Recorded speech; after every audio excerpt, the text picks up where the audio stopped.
2,000 years ago, the sages of Israel uncovered a sinister plot to destroy the great temple in Jerusalem. Immediately, they convened an emergency meeting to discuss how to respond to the threat. A variety of options were suggested, but to each proposal, one of the sages, Rabbi Zechariah, raised an objection why that course of action could not be pursued. Rabbi Zechariah's reservations were reasonable, and his objections were sound, but he never put forth a positive alternative. Instead, he paralyzed the council of sages into action so that no action was taken.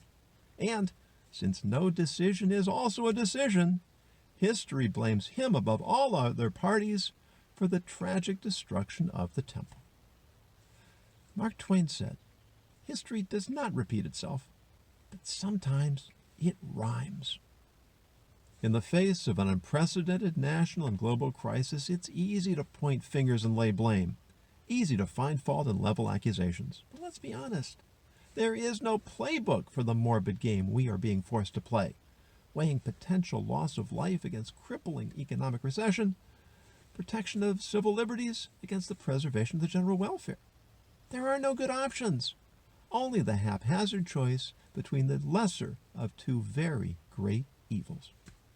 A decade ago, a prominent White House advisor responded to the 2008 economic meltdown with the now infamous phrase, "Never let a good crisis go to waste." And sure enough, that same advisor repeated the same remark last month with respect to COVID-19. The quote, which apparently originated with Machiavelli, offers a profound insight into the outlook of an ethical mindset. Any crisis provides an opening for two types of people: opportunists and heroes. The former pounce to advance their own agendas, regardless of what's wise or popular, indifferent to the consequences their actions will have on others.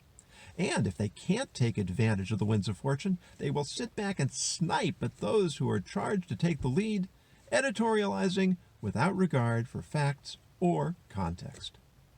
Then there are the heroes, who step forward and try to do what they can, working with limited resources against mountainous obstacles, trying to find a way forward while those around them wring their hands and catastrophize. Is the government handling the current crisis in the best possible way? I have no idea.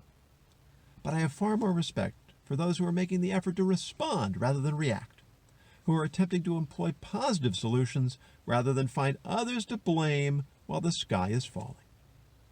So don't let the current crisis go to waste. Let it bring out the best in you, and let it draw you into the circle of others who have let it bring out the best in them.